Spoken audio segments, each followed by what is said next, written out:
আসসালামু আলাইকুম প্রিয় দর্শক এবং শ্রোতা। কি ভবিষ্যৎ অপেক্ষা করছে শেখ হাসিনা এবং আওয়ামী লীগের জন্য?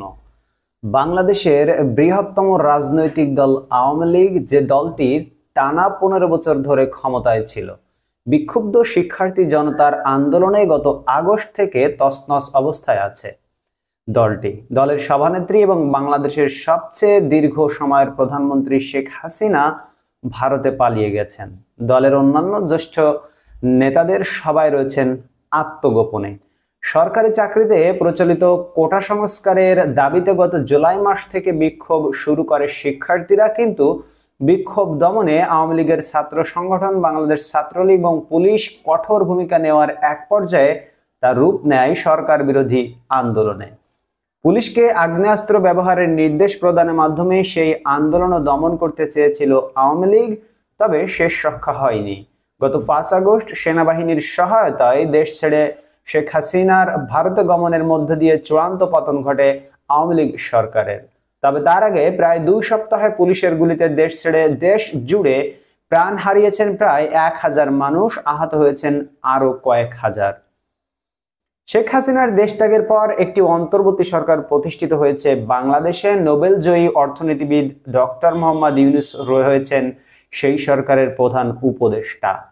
শেখ হাসিনার দেশত্যাগ এবং আওয়ামী লীগ নেতাকর্মীদের গা ঢাকা দেওয়ার পর রাজধানী ঢাকা সহ সারা দেশে আওয়ামী লীগের বেশ কিছু কার্যালয়ে ভাঙচুর, অগ্নিসংযোগ করেছে স্থানীয় জনতা। গত প্রায় 2 মাসে আওয়ামী লীগের মন্ত্রিসভার কয়েকজন সদস্যকে গ্রেফতার করা হয়েছে। সাবেক প্রধানমন্ত্রী শেখ হাসিনার বিরুদ্ধে করা হয়েছে শতাধিক হত্যা মামলা।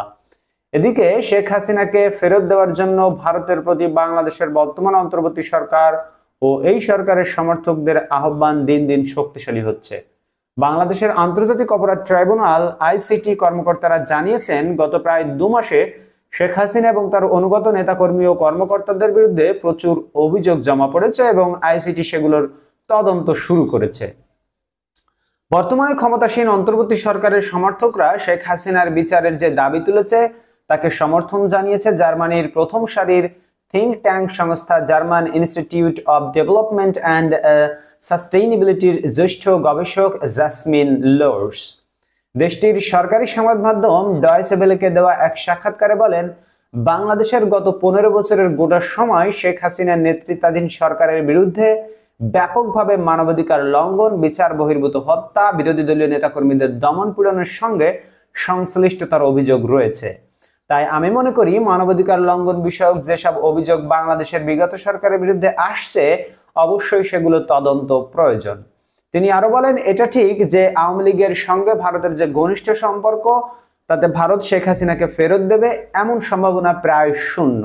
তবে তাই বলে বিগত সরকারের বিরুদ্ধে আনিত অভিযোগগুলো তদন্ত করা যাবে না কিংবা থেমে থাকবে এমনটা হওয়া উচিত হবে না। বিগত জুলাই থেকে 4 আগস্ট পর্যন্ত পুলিশ এবং বিগত সরকারের নেতাকর্মীদের হাতে যারা নিহত হয়েছেন, ইতোমধ্যে সেসব ঘটনা তদন্তের বিষয়ে ঘোষণা দিয়েছে জাতিসংঘের মানবাধিকার বিষয়ক হাই কমিশন। সম্প্রতি ঢাকায় মানবাধিকার বিষয়ক হাই কমিশনের প্রতিনিধিরাও সফর করে গিয়েছেন। জাতিসংঘ প্রতিনিধিদের এই সফরকে স্বাগত জানিয়ে লোর্স বলেন, এটি খুব একটি ভালো উদ্যোগ, কারণ জাতিসংঘের তত্ত্বাবধানে যদি তদন্ত পরিচালিত হয় তাহলে তা নিরপেক্ষ হবে। আমি তদন্ত চালিয়ে যাওয়ার ব্যাপারটিকে গুরুত্ব দিচ্ছি আরো একটি কারণে, সেটি হলো ভবিষ্যতে বাংলাদেশে মানবাধিকার লঙ্ঘন হলে এসব তদন্তের ফলাফল তার রক্ষা কবচ হিসেবে কাজ করবে। শেখ হাসিনা ভারতে পালানোর গত 1 মাসে তার নেতৃত্বাধীন মন্ত্রিসভার কয়েকজন সদস্য ও উচ্চ পর্যায়ের নেতা গ্রেফতার হয়েছেন। অল্প কয়েকজন আওয়ামী লীগ সভানেত্রী পদাঙ্ক অনুসরণ করে দেশ ছেড়ে পালাতে সফল হয়েছেন, আর বাকিদের সবাই বর্তমানে দেশের ভিতরেই গা ঢাকা দিয়ে আছেন। সাক্ষাৎকার নেওয়ার জন্য ডয়েচে ভেলে বাংলাদেশে আত্মগোপনে থাকা আওয়ামী লীগের বেশ কয়েকজন জ্যেষ্ঠ নেতার সঙ্গে যোগাযোগ করেছে, কিন্তু তাদের কেউই সাক্ষাৎকার দিতে চাননি। সাক্ষাৎকার দিতে না চাওয়ার প্রধান কারণ, তারা ভয় পাচ্ছেন যে এখন সাক্ষাৎকার দিলে বর্তমান সরকার তাদের অবস্থান জেনে যাবে। শেখ হাসিনা দেশত্যাগের পর ডয়েচে ভেলেকে একটি সাক্ষাৎকার দিয়েছিলেন তার ছেলে সজীব জয়। সেই সাক্ষাৎকারে জয় বলেছিলেন, এটা ঠিক যে শিক্ষার্থীদের আন্দোলন থামাতে যেসব পদক্ষেপ নেওয়া হয়েছিল সেসবের অনেকগুলো ভুল ছিল, কিন্তু এটাও সত্য যে আন্দোলনকারীরা সরকারকে লাগাতার উস্কানি দিয়ে গেছে। আমাদের দলের অনেক নেতাকর্মীর উপর হামলা হয়েছে, অনেকের বাড়িঘর জ্বালিয়ে দেওয়া হয়েছে।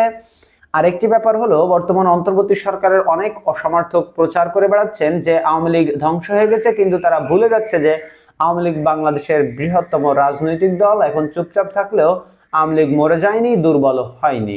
বাংলাদেশের অন্তর্বর্তী সরকারের প্রধান উপদেষ্টা অধ্যাপক ডক্টর মোহাম্মদ ইউনূস ইতোমধ্যে ঘোষণা দিয়েছেন যে রাজনীতি এবং প্রশাসনে প্রয়োজনীয় সংস্কার শেষে নির্বাচনের তফসিল ঘোষণা করা হবে।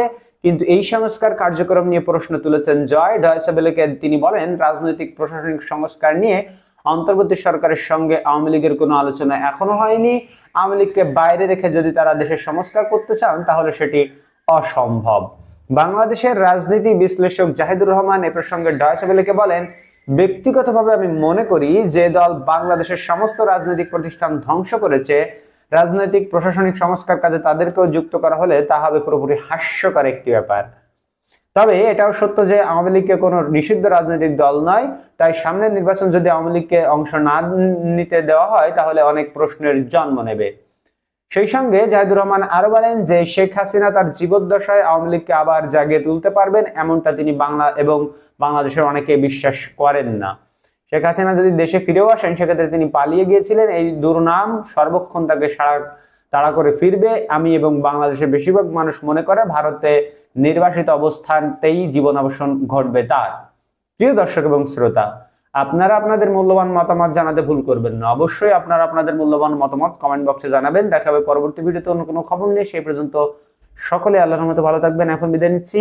শেখ হাসিনার ভবিষ্যৎ কি হবে আপনি আপনার মূল্যবান মতামত কমেন্ট বক্সে জানাবেন। আল্লাহ হাফেজ।